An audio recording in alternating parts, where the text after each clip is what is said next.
Assalamualaikum warahmatullahi wabarakatuh.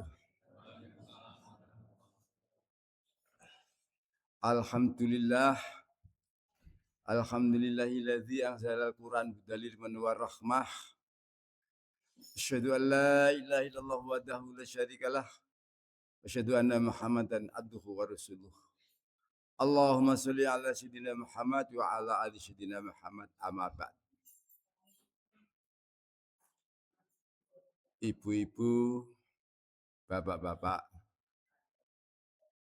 jamaah pengajian Sabtu pagi pekan ketiga yang insyaallah dirahmati Allah SWT. Wabil khusus Ustadz kita, Ustadz Badrus, yang juga dirahmati Allah SWT. Sebelum saya menyampaikan acara pada pagi hari ini, marilah kita bersama-sama menyampaikan rasa syukur kita kehadirat Allah Ta'ala, karena hanya dengan nikmatnya pada pagi hari ini kita masih terpilih untuk menghadiri pengajian pagi Sabtu pagi hari ini. Untuk itu rasa syukur mari kita lafadzkan dengan membaca kalimat hamdalah bersama-sama. Alhamdulillahirabbil alamin. Salam serta salawat tetap tercurahkan pada junjungan kita Nabi Agung Rasulullah Muhammad sallallahu alaihi wasallam, juga pada keluarganya, para sahabat, tabi'in, dan kepada semua pengikutnya. Mudah-mudahan kita yang hadir bersama dzurriyyat kita besok di hari kiamat mendapatkan pertolongannya dan syafaatnya, sehingga kita diringankan untuk menghadapi zaman akhirat itu. Untuk itu marilah kita berselawat. Allahumma sholli ala Muhammad wa ala ali Muhammad. Ibu-ibu, bapak-bapak yang saya hormati, kajian pada pagi hari ini pertama kita buka dengan bacaan Ummul Kitab. Selanjutnya langsung acara inti kajian Quran Jalalain. Selanjutnya nanti setelah itu ada Ketua Dewan Dakwah akan menyampaikan beberapa hal yang terkait dengan pengajian. Untuk itu marilah kita bersama-sama kita buka dengan Ummul Kitab Al-Fatihah. Bismillahirrahmanirrahim. Alhamdulillah. Ar-Rahmanirrahim. Iyyaka na'budu wa iyyaka nasta'in. Mudah-mudahan dengan Ummul Kitab Allah selalu memberikan rahmat, taufik dan hidayahnya kepada kita semua. Allahumma amin. Acara inti dipersilakan kepada Ustaz Badrus. Salam. Semoga.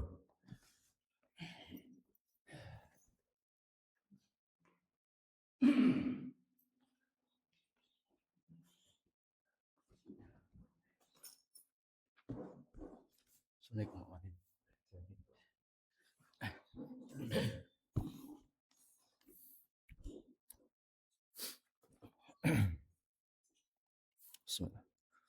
Assalamualaikum warahmatullahi wabarakatuh.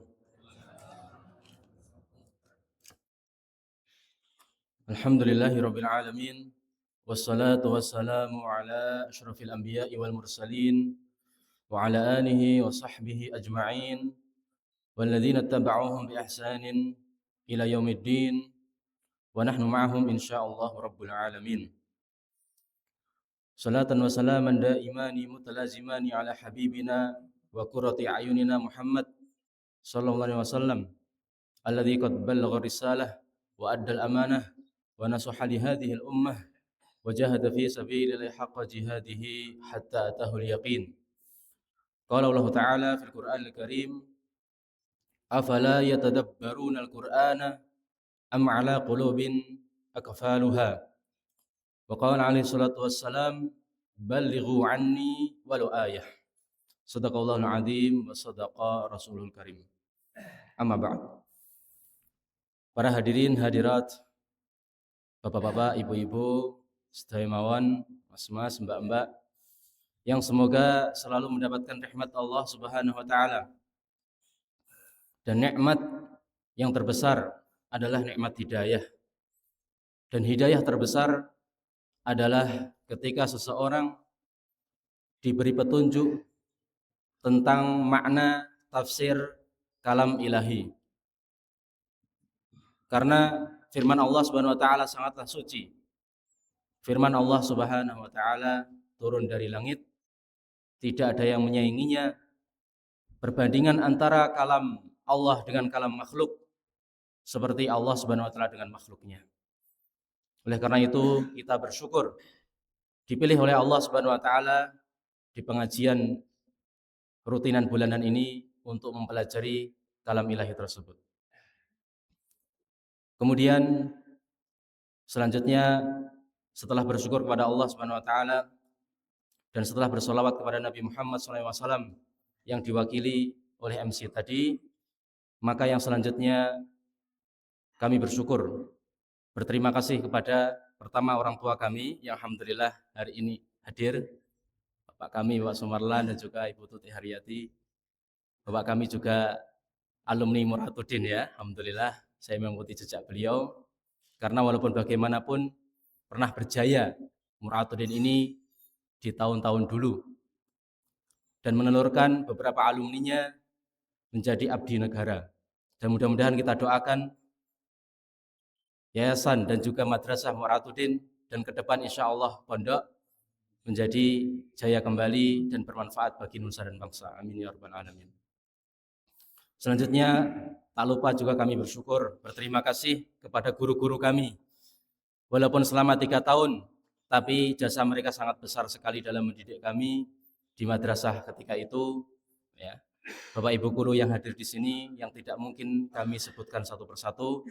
Dan selanjutnya yang terakhir kepada seluruh hadirin. Mudah-mudahan sebagaimana Allah Subhanahu wa taala kumpulkan kita di sini dalam memahami tafsir kalam ilahi sehingga Allah mencintai dan kemudian Allah kumpulkan di surga kelak bersama yang kita cintai. Amin ya rabbal alamin. Ma'asyiral muslimin, a'azzani wa azakumullah. Mukadimah tentang urgensi tafsir mentadaburi Al-Qur'an sudah kita paparkan di bulan yang lalu, walhamdulillahirabbil alamin, dan awal dari surat Al-Fatihah. Selanjutnya di pertemuan yang berbahagia ini, di Sabtu yang cerah ini, kita akan melanjutkan tafsir Jalalain. Sudah kita jelaskan juga deskripsi secara umum tentang tafsir Jalalain. Kenapa disebut tafsir Jalalain? Karena ditulis oleh 2 ulama yang bernama pertama Jalaluddin Al-Mahalli, yang kedua Jalaluddin As-Suyuti. Karena kedua nama penulis ini Jalal, ya, Jalaluddin, maka disebut Jalalain, 2 orang Jalal. Ya. Salah satunya setengah Al-Quran dan salah satunya juga setengah Al-Quran. Jadi masing-masing menulis setengah Al-Quran. Imam Mahalli dari surat Al-Kahfi sampai akhir plus surat Al-Fatihah. Kemudian muridnya ya, yang bernama Jalaluddin As-Suyuti melanjutkan ketika gurunya tersebut meninggal dari Al-Baqarah sampai surat Al-Isra. Ya. Maka ini mengingatkan kami sekali dengan jasa guru. Di antara bakti seorang murid adalah melanjutkan estafet dakwah, baik melalui tulisan ataupun dengan lisan. Ma'asyiral muslimin, azan azakumullah. Dengan izin Allah kita sudah selesaikan awal surat Al-Fatihah. Mulai dari alhamdulillahirabbil alamin. Ya. Jadi sudah 2 atau 1 ayat yang sudah kita jelaskan. Kemudian kita akan melanjutkan Ar-Rahmanir Rahim. Ar-Rahmanir Rahim. lafadz mulia yang sering kita dengar. Bahkan tidak jarang kita lafalkan sendiri, kita ucapkan sendiri, yaitu Bismillahirrahmanirrahim. Adapun Bismillah sudah lewat. Sekarang kita akan memperjelas Ar-Rahmanir-Rahim. Bagaimana tafsir Ar-Rahmanir-Rahim? Yang sering kita ucapkan minimal 17 kali dalam sehari semalam. Ar-Rahman Ar-Rahim. Ar-Rahman Ar-Rahim pada dasarnya dua sifat yang sama, yang maknanya rahmat, ya. Yang maknanya rahmat alias kasih sayang. Merupakan sifat Allah Subhanahu wa taala. Dan ini sifat yang sangat terpuji. Bayangkan Bapak Ibu sekalian, kalau ada orang tidak punya sifat rahmat, ini kira-kira bagaimana? Bawaannya nesuai gitu ya. Bahkan guru kami dulu segalak-galaknya tetap masih punya sifat rahmat, ya, punya sifat kasih sayang. Justru ketika seorang guru, ya, memarahi muridnya, itu bagian dari kasih sayang, ya, bagian dari kasih sayang. Kalau ada orang tua misalnya membiarkan anaknya, udahlah ya, saya colkan saja, ya, saya biarkan saja keluar dari rumah, masa bodoh, ya. Terserah mau berbuat apa, berbuat baik, buruk, merusak, ya, tetangga, urusan orang lain dan seterusnya. Apakah ini rahmat? Justru tidak. Orang tua yang punya rahmat, kasih sayang, justru ketika anaknya berbuat salah, ditegur. Kalau masih ngeyel, diapain Bapak ini? Dipukul, ya. Rasulullah juga seperti itu. Ketika anak umur masih 7 tahun, ya pakai lisan saja. Kalau 10 tahun tidak mau sholat, baru dipukul. Dipukul masih ngeyel, pripun iki Bapak? Diapain anaknya ini? Seperti itu. Justru ini bagian dari kasih sayang. Hukuman-hukuman, ya, ancaman-ancaman gitu. Adapun janji kalau berbuat baik akan diberi ini sangat jelas sekali, itu bagian dari rahmat. Dan ketika makhluk seperti manusia mempunyai sifat kasih sayang, dan kita sepakat sifat ini terpuji, nggih. Kita sepakat sifat ini terpuji, baik kasih sayang diungkapkan dengan hukuman atau diungkapkan dengan reward atau pemberian hadiah. Maka ketika sifat ini terpuji bagi makhluk, maka Allah lebih berhak mempunyai sifat Ar-Rahmanir-Rahim, mempunyai sifat kasih sayang. Oleh karena itu, di awal Islam, Rasulullah SAW mengajarkan kepada umat Islam tentang minimal dua, yaitu kalau Anda berbuat baik, mendapatkan surga. Sebaliknya, kalau berbuat buruk, ancamannya neraka. Ya. Bahkan di dunia, kalau yang ngeyel ini dihukum, ya, yang mencuri dipotong tangan gitu Pak, ya, yang membunuh juga dibunuh. Nah, ini kan sangat sadis, ya, mengerikan gitu ya. Tidak, justru ini bagian dari kasih sayang Allah Subhanahu wa taala terhadap makhluknya. Ya. Karena apa? Karena tidak semua orang itu manut, nggih. Ini tabiat manusia. Tidak semua orang itu dilahirkan dengan pokoknya lurus terus gitu ya. Kenapa? Karena manusia bukan malaikat. Manusia itu diberi nafsu. Kadang-kadang ya seperti itu, manusia tidak manut, maksiat, tidak menjalankan perintah Allah. Makanya itu fungsinya kasih sayang Allah Subhanahu wa taala dalam menurunkan ancaman di dunia atau di akhirat. Nah, adapun bedanya Ar-Rahman Ar-Rahim.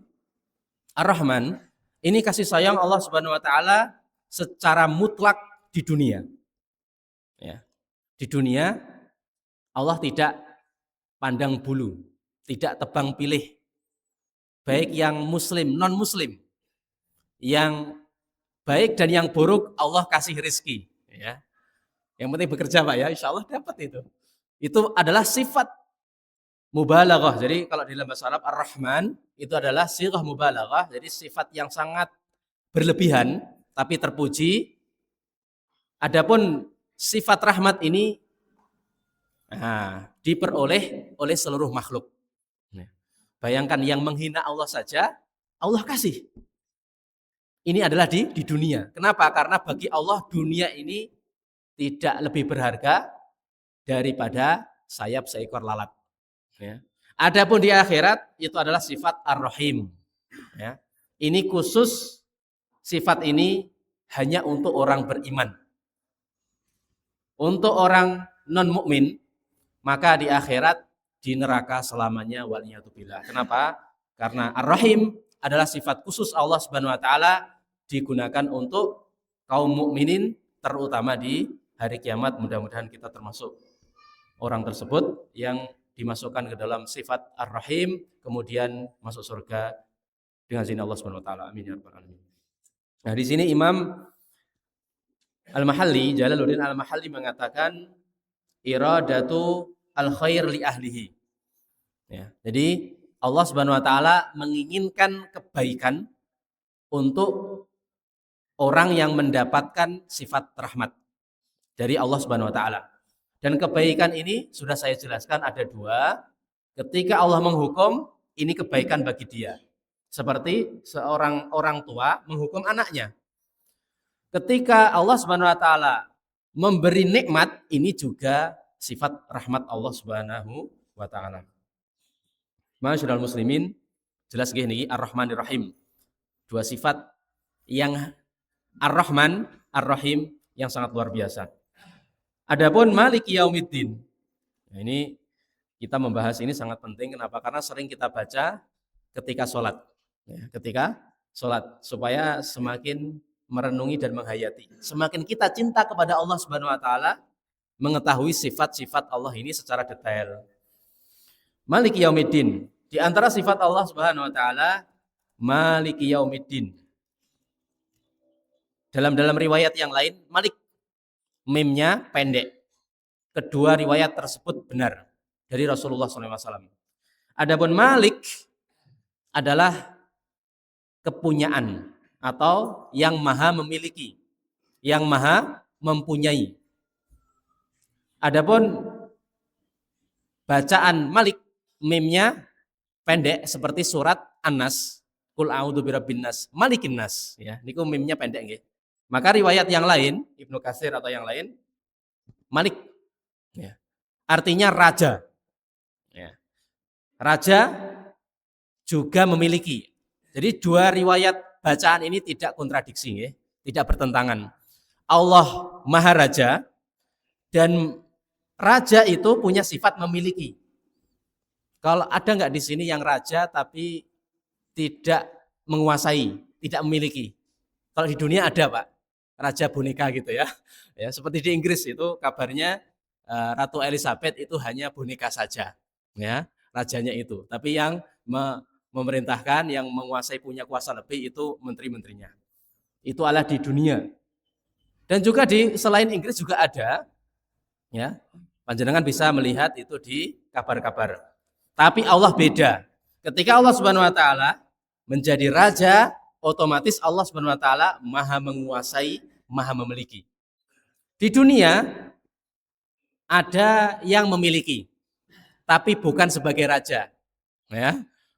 Contohnya siapa? Ya, contohnya di sebagian rumah tangga, bapak ini memiliki uang gitu Bu ya, memiliki memiliki harta, memiliki rumah.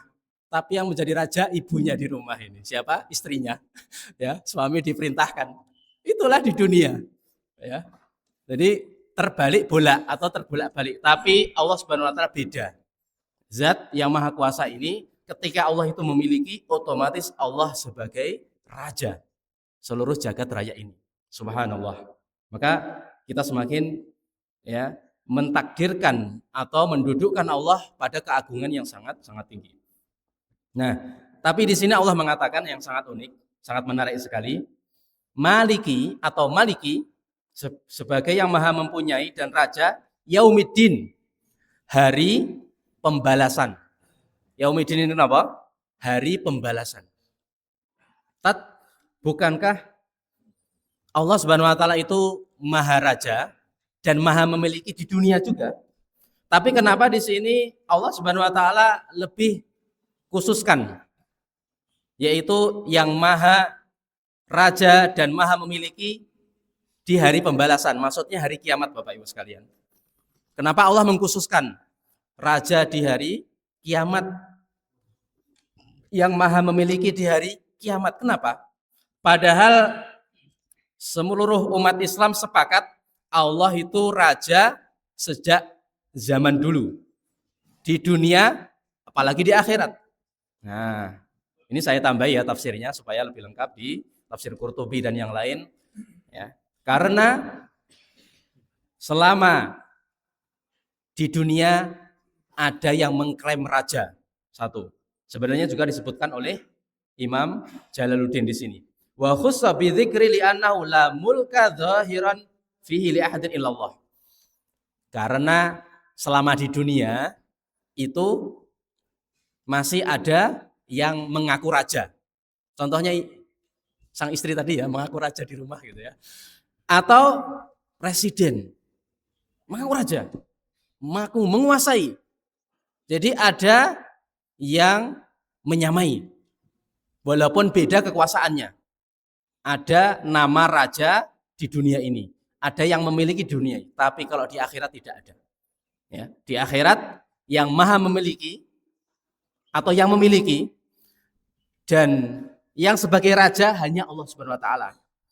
Ngapunten nggih. Jadi di akhirat nanti kekuasaan ibu-ibu ini di rumah sudah tidak ada nggih. Apalagi bapak-bapak ya. Dan juga presiden dan juga menteri dan juga raja di dunia, jabatan sudah dicopot. Ya, memang seperti itu. Kalau di dunia mungkin masih bisa menguasai panjenengan, tidak ada masalah, ini tidak ada masalah selama sesuai syariat.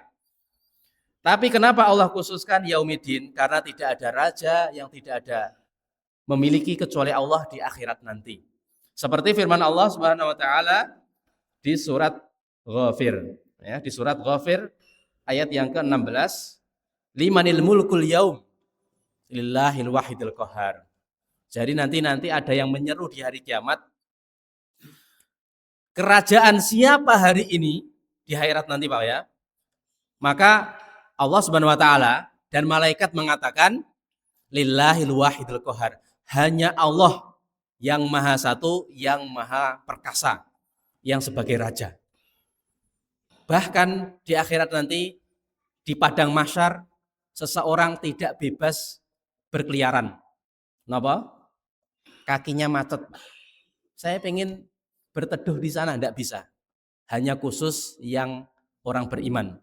Saya pengen mandi gitu ya. Kenapa? Karena keringatnya banyak Pak. Tidak bisa. Jadi kita tidak bebas bergerak nanti di hari kiamat. Bagaimana kita bergerak? Sesuai dengan amal soleh. Semakin banyak amal solehnya, maka semakin mudah jalan kita nanti di hari kiamat. Jadi tidak bebas. Hanya Allah yang maha menguasai sebagai raja dan memiliki nanti di hari kiamat. Ini sebagai teguran keras bagi kita. Kalau kita mempunyai sesuatu, maka sesuai dengan ridho Allah kita alokasikan dan kita belanjakan. Kalau kita sebagai raja, maka kita tidak boleh menjadi orang dolim.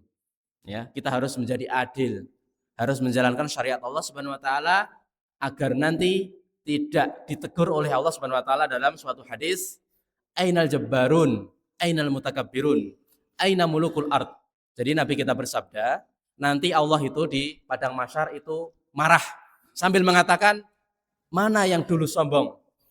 Mana dulu para raja dunia? Anal Malik, saya yang maha raja di raja. Ya. Hadis sahih Rasulullah SAW bersabda seperti itu. Nanti Allah mengatakan Anal Malik, saya yang maha raja, saya yang maha raja. Tidak ada raja, seluruh jabatan dicopot ketika itu. Yang bermanfaat apa? Yang bermanfaat adalah amal solehnya. Makanya di sini kita yang memiliki harta, ini adalah titipan Allah. Kita di sini yang memiliki jabatan, Bapak Ibu sekalian, maka kita gunakan untuk kebaikan, untuk keadilan, supaya tidak ditegur oleh Allah Subhanahu wa taala di hari kiamat. Amin ya rabbal alamin. Kemudian lanjutan ayat yang ke-5 atau yang ke-6. Iyyaka na'budu wa iyyaka nasta'in. Ini sangat sering juga kita lantunkan. Iyyaka na'budu wa iyyaka nasta'in. Ada dua kata nggih. Pertama, iyyaka na'budu. Di sini mufassir mengatakan nakhussuka bil ibadah. Kami khususkan kepada Engkau wahai Allah untuk ibadah. Ya. Kalau dari sisi bahasa Arab Bapak Ibu sekalian, normalnya, umumnya di dalam bahasa Arab itu na'buduka. Kami menyembah Engkau ya Allah. Na'buduka. Jadi objeknya itu di akhir. Ya. Subjek, predikat, objek. Ya. Subjeknya nahnu, kami beribadah, ya, predikatnya, pekerjaannya, kemudian ka, engkau, itu adalah objeknya. Normalnya adalah urutan seperti itu. Subjek, predikat, objek. Ya. Ini masih ingat ya di pelajaran dulu SD atau ya, Masya Allah, Alhamdulillah. Bahasa Indonesia. Sama bahasa Arab juga seperti itu. Ya.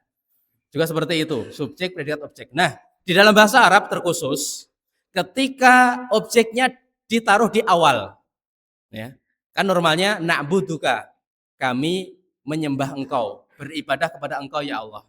Tapi dalam bahasa Arab, ketika subjeknya itu ditaruh di awal, ini menunjukkan hanya kekhususan Allah saja.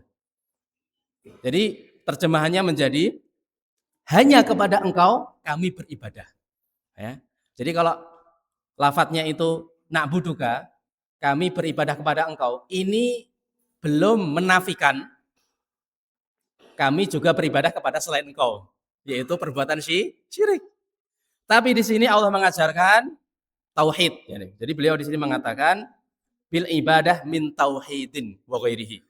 Jadi ibadah dengan cara tauhid, hanya mengesahkan Allah Subhanahu wa taala ketika beribadah. Ketika beribadah. Maka terjemahannya, tafsirnya, iyyaka na'budu adalah hanya kepada engkau kami beribadah. Artinya, kita tidak boleh beribadah kepada selain Allah, kepada patung, nyembelih napa niku hewan kurban. Kemudian kepada laut, ya, sedekah laut, ya. Itu bagian dari ibadah, sedekah, berdoa kepada selain Allah, sujud, menyembelih untuk selain Allah, itu semuanya ibadah. Tidak boleh kecuali hanya untuk Allah Subhanahu wa taala. Jadi Bapak Ibu sekalian, ketika kita di sholat membaca iyyaka na'budu, tapi kalau di amaliyah sehari-hari kok ibadahnya kepada selain Allah, ini ada dua kemungkinan ya Pak ya. Pertama, dia belum paham makna dari iyyaka na'budu, karena mungkin belum ikut hadir di pengajian kita, nanti bisa diajak ya, dan juga di pengajian lain sudah kami jelaskan juga masalah ini. Yang kedua, dia tahu tapi tidak konsisten. Orang yang konsisten, orang yang jujur adalah perkataannya itu sama dengan perbuatan. Perkataannya itu sama dengan perbuatan. Itu adalah orang yang jujur. Orang yang jujur adalah calon penghuni surga. Allah berfirman di surat At-Taubah, ya ayyuhalladzina amanu taqullaha wa kunu ma'as shadiqin. Wahai orang yang beriman, bersamalah orang-orang yang jujur. Jujur itu apa? Perkataannya sama dengan perbuatan, dengan fakta. Yang tidak jujur sebaliknya, ya. Tadi kamu ikut pengajian enggak di Masjid Muratuddin? Jawabannya iya. Tapi setelah di absen Pak Sudino, kok enggak ada ini? Itu Pak ya. Ini tidak jujur. Tidak jujur. Karena katanya hadir pengajian, tapi setelah di absen dari awal sampai akhir kok enggak ada ini. Ini bohong, tidak jujur. Ya. Kalau tidak bertobat bisa masuk neraka. Waliyadzubillah. Maka dalam bab ibadah itu lebih utama. Bohong kepada manusia dosa besar, apalagi ini bohong kepada Allah Subhanahu wa taala. Ketika sehari-hari kita mengatakan, ya Allah hanya kepada Engkau kami beribadah, tapi kehidupan sehari-hari ibadahnya kepada selain Allah, doanya kepada selain Allah, ya. Mengharap rezekinya kepada selain Allah supaya panennya lancar. Ini musim panen Pak ya. Ya. Itu pojok-pojok diberi apa Bapak Ibu sekalian? Diberi kasih makanan itu. Katanya setannya biar membantu gitu ya. Bantu panen atau gimana saya tidak tahu itu. Ya, dulu kami masih kecil itu sangat banyak. Kok tiba-tiba dikasih makan apa itu namanya? Daging ayam. Agak tawar gitu ya. Katanya ini habis dari pojok sawah gitu ya. Loh, kok setannya nggak makan gitu? Ini maksudnya apa? Jadi alhamdulillah sekarang sudah banyak pengajian, kemudian mereka banyak belajar dan sudah banyak yang mendapatkan hidayah. Mudah-mudahan istiqomah, amin ya rabbal alamin. Iya karena butuh. Perkataan harus sesuai dengan fakta di lapangan, hanya kepada Allah beribadah. Ya. Jadi tauhid mengisahkan Allah itu bukan hanya keyakinan Bapak Ibu sekalian, bukan hanya keyakinan. Saya yakin hanya Allah yang maha segalanya, maha memberi rezeki, maha pengasih penyayang, maha penguasa di hari kiamat dan dunia. Tidak cukup. Tapi Allah mengajarkan nak budu, ya, iya kanak budu. Ibadah harus mentauhidkan pada amal kita juga, bukan hanya sebatas keyakinan. Ya. Kemudian yang kedua, wa iyyaka nasta'in. Wa iyyaka nasta'in. Ini sama, yaitu hanya kepada Engkau, wahai Allah Subhanahu wa taala, kami minta pertolongan. Tapi saya pas pindahan rumah minta pertolongan tetangga ini untuk angkat barang gitu ya. Pas saya panen padi, minta tetangga juga untuk ikut rewang babat padi. Minta pertolongan.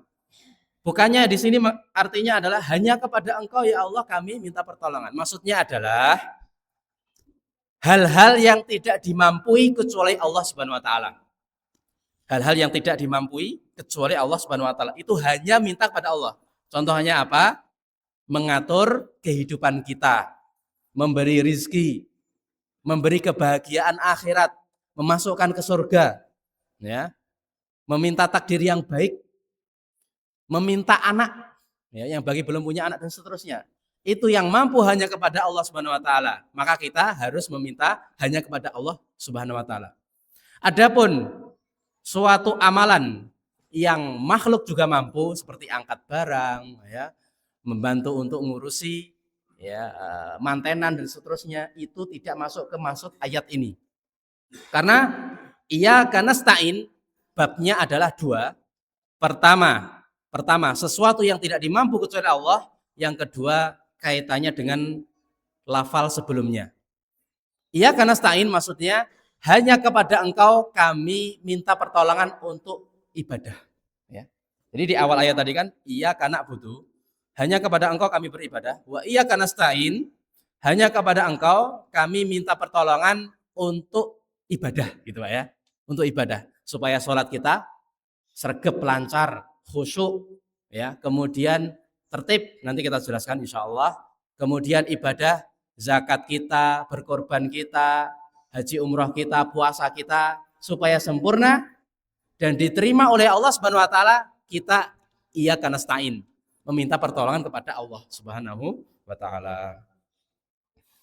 Kemudian Allah mengatakan di ayat yang ke-6, ihdinas siratal mustaqim. Ihdinas siratal mustaqim. Ini sangat penting sekali. Yang maknanya tunjukilah kami, arsyidna ilaihi. Tunjukilah kami ke jalan yang lurus. Jalan yang lurus niku napa Bapak? Yang tidak bengkok gitu ya. Itu mudah sekali ya. Definisinya dengan lawan kata. Bu Guru nggih. Apa lawan katanya? Lawan katanya baik, buruk gitu kan mudah ya. Lawan katanya lurus, tidak lurus. Bengkok ya, betul. Jalan yang bengkok. Nah, kita diperintahkan untuk minta petunjuk kepada Allah jalan yang lurus. Ya, di sini ahli tafsir menafsirkan sangat banyak. Jalan lurus ini apa? Yang tidak bengkok ini satu Islam. Yang kedua Al-Quran. Yang ketiga kebaikan atau jalan yang luas. At-thariqul wadih.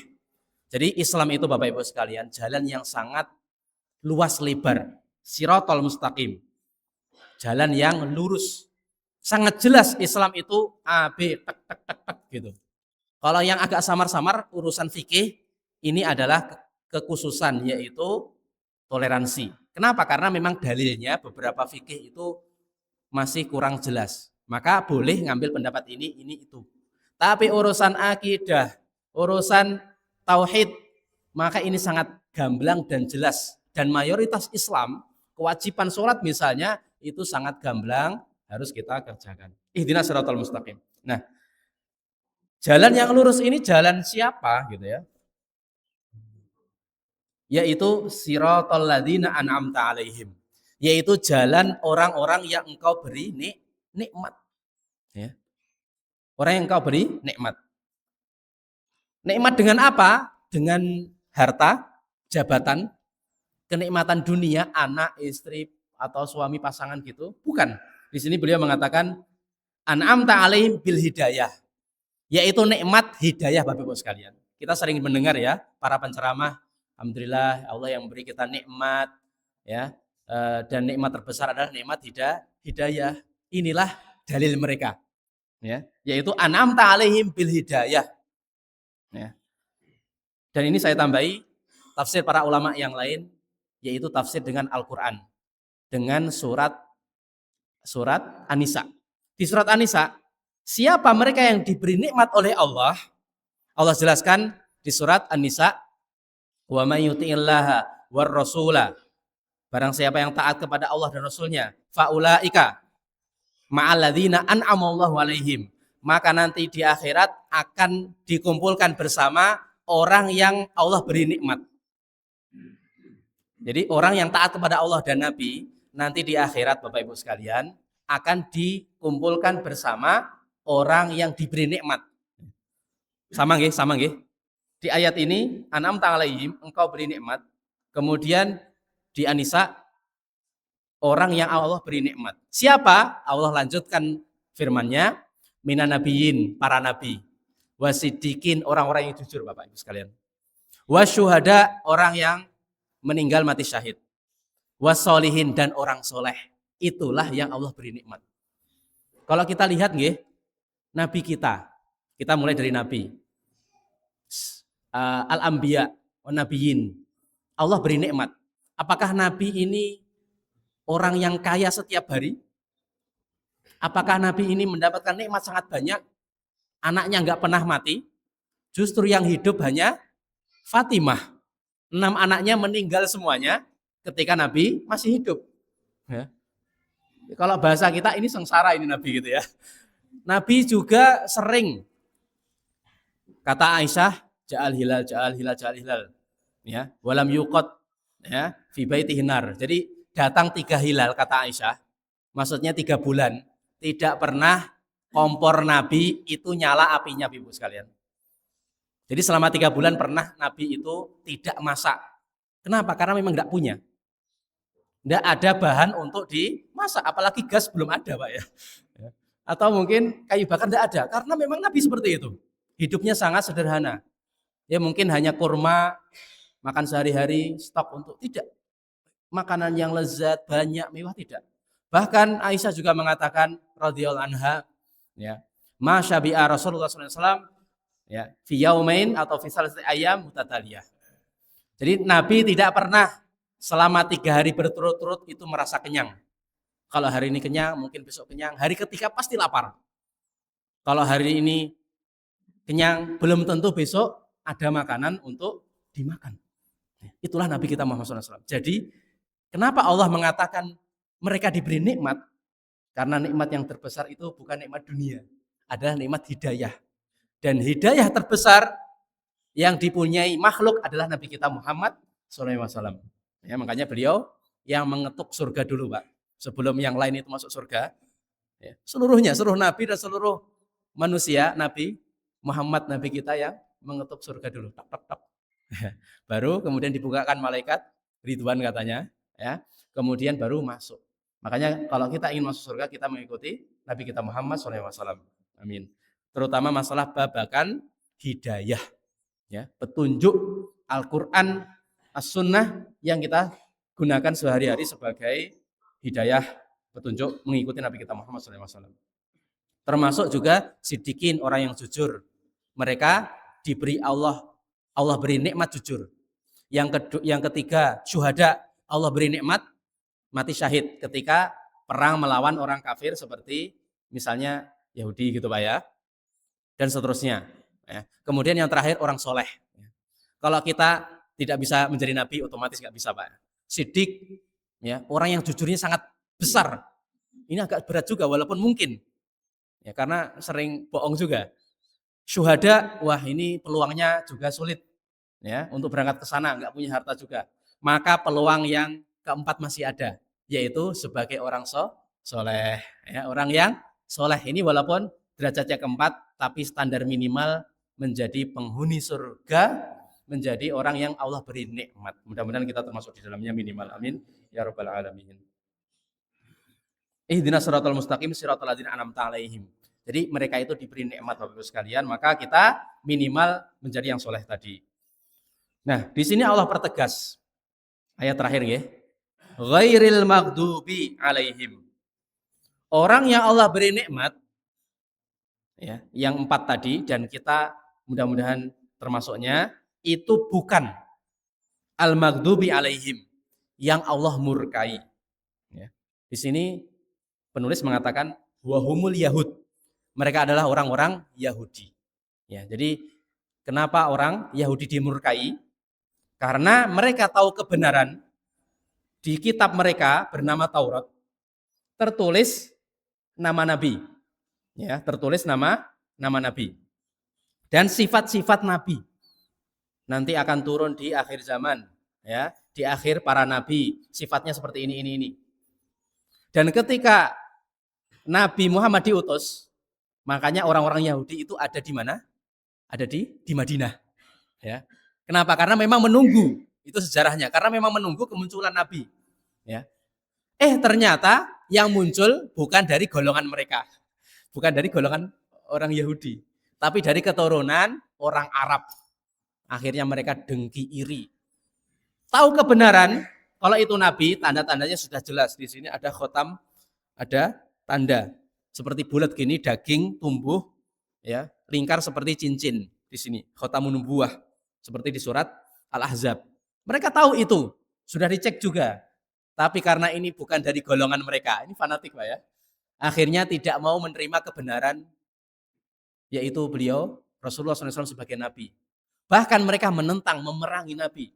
Maka mereka layak ketika tahu kebenaran, kemudian ditolak, mendapatkan predikat maghdubi alaihim, yaitu dimurkai. Ya. Jadi murka ini lebih parah, lebih besar daripada sekedar marah Pak. Kalau marah itu ya nesu biasa, itu buruk juga. Tapi ketika murka, ini presiden sudah murka, wah ini bahaya ini Pak ya. Sudah menurunkan tentaranya dan seterusnya. Ya. Ghairil maghdubi alaihim. Ya. Al-Yahud. Adapun waladhdallin, orang yang diberi nikmat itu bukan jalan ad-dhalin, yaitu orang-orang yang tersesat. Beliau mengatakan wahumun nasara. Mereka adalah orang-orang Nasrani. Ya, ini tafsir beliau. Kenapa orang Nasrani disifati dhalin, tersesat? Sedangkan orang Yahudi murka. Kenapa? Karena orang Nasrani itu tidak mengetahui kebenaran. Tapi mereka membuat-buat agama, ya. Membuat-buat Tuhannya sendiri, ya, atau sesembahan, ya. Oh, ini Nabi Isa kita salib saja gitu ya. Untuk jadikan Tuhan. Jadi sebelum Nabi Isa disalib, Tuhannya siapa ini? Tuhan yang lain gitu ya. Tuhan Roh Kudus gitu ya, Bapak misalnya. Ini Tuhan anak ini, ya. Ya, kemudian di sana ada Tuhan Ibu gitu, atau Bunda Maryam, ya, dan seterusnya. Karena mereka beribadah, mereka bersekutukan kepada Allah Subhanahu wa taala karena tidak dasar ilmu, maka disebut orang yang tersesat. Ini juga berdosa besar, ya, juga parah. Allah juga marah, tapi kemarahan Allah lebih besar kepada orang Yahudi. Kenapa? Karena orang Yahudi sudah tahu itu Nabi, sudah tahu Islam itu benar, tapi tidak mau mengikuti. Kalau orang Nasrani memang dari awal mengklaim agama mereka yang benar gitu Pak ya. Belum tahu ternyata di sana ada Islam yang lebih benar. Mereka tersalah. Setelah disampaikan Islam tidak mau, mereka salah. Tapi tidak lebih parah daripada orang Yahudi. Ya. Yaitu mereka tahu kebenaran, ini benar gitu Pak ya. Jadi Islam itu benar, tapi mereka nggak mau ikut. Karena bukan dari golongan kami. Bukan dari keturunan kami gitu ya, keturunan yang lain. Maka ini lebih parah. Dan ini walaupun penulis mengatakan mereka khusus Yahudi, mereka Nasrani, tapi di tafsir yang lain mengatakan apa? Kalau ada orang Islam tahu kebenaran tapi dia tolak, maka Allah murkai juga. Tapi murkanya tidak sebesar murka kepada orang Yahudi, ya.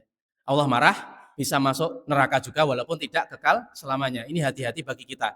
Yang kita di sini sudah belajar Islam itu gini-gini, yang sudah tahu sholat yang benar itu gini-gini, harus khusyuk, tumakninah gitu Pak ya. Kita tahu kebenaran, tapi ketika praktek di lapangan sholatnya seperti ya ayam lagi matok padi itu Pak ya, cepet-cepet, maka hati-hati ya. Hati-hati, khawatir kita dimurkai Allah. Kenapa? Karena tahu kebenaran tidak dipraktekkan. Tahu itu wajib, membayar zakat misalnya, bagi yang hartanya sudah mencapai nisab, tapi tidak mengeluarkan zakat, hati-hati Allah murkai.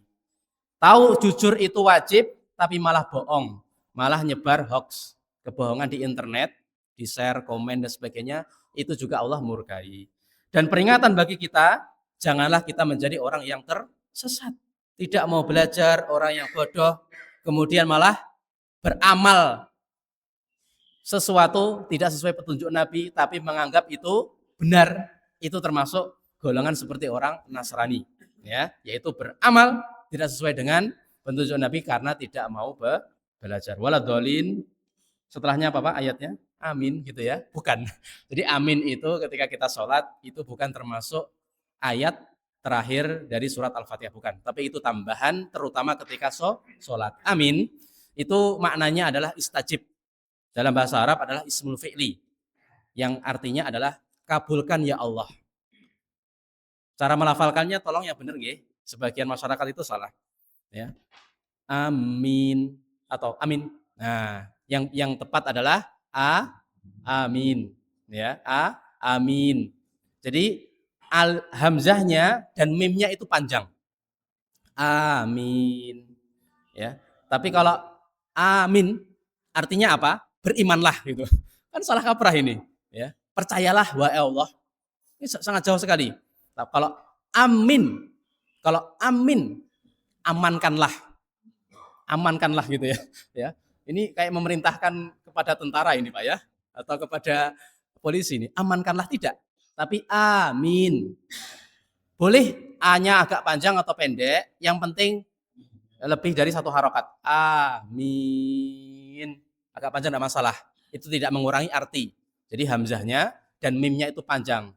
Kalau benar maka artinya juga benar, yaitu kabulkanlah ya Allah, istajib.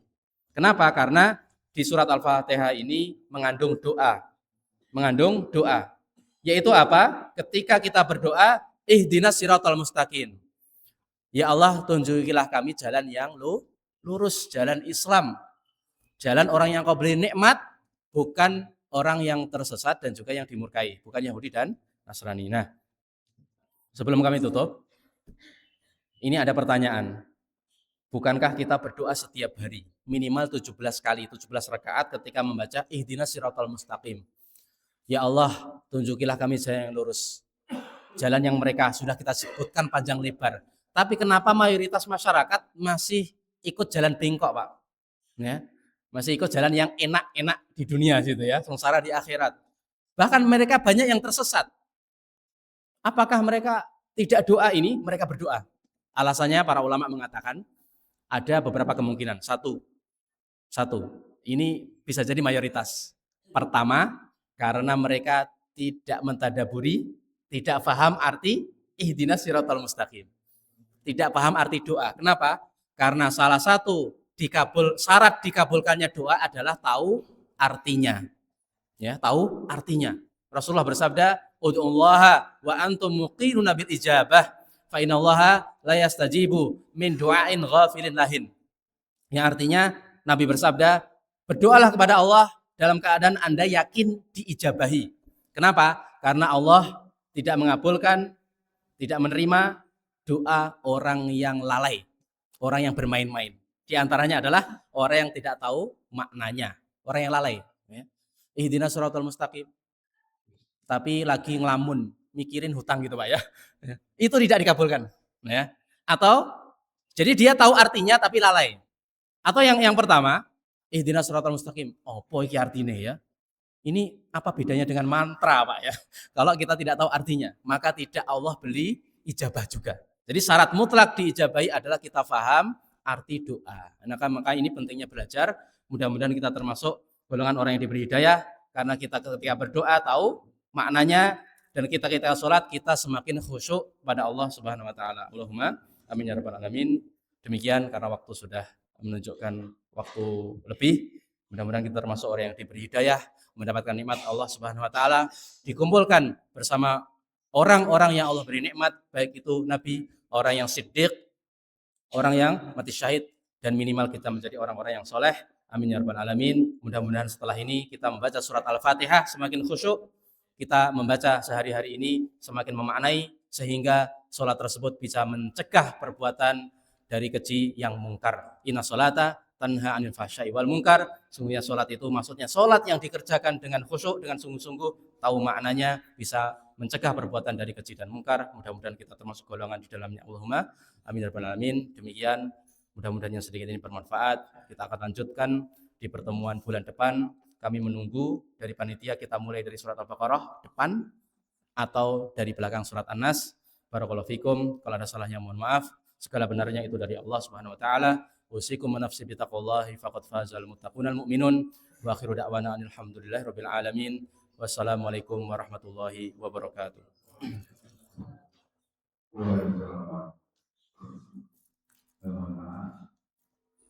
Ini tidak lengkap atau tidak ada pertanyaan baru. Oh iya.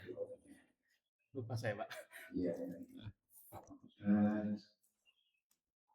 Bismillah. Yang pertama hanya satu saja. Baik itu doa Bapak. Iya. Silakan. Monggo. Monggo. Waalaikumsalam warahmatullahi wabarakatuh.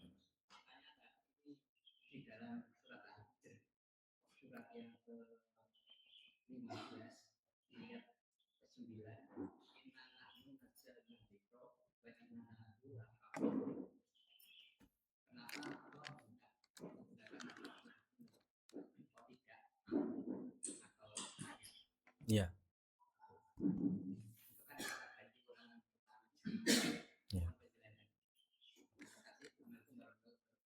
Waalaikumsalam warahmatullahi wabarakatuh. Jelas nggih Bu yang di belakang ini? Pertanyaannya adalah bagus sekali. Di surat Al-Hijr Allah mengatakan inna nahnu nazzalna dzikra wa inna lahu lahafidun. Yang maknanya sesungguhnya kami menurunkan adzikra. Dzikra itu adalah Al-Qur'an. Dan kami juga yang akan menjaganya.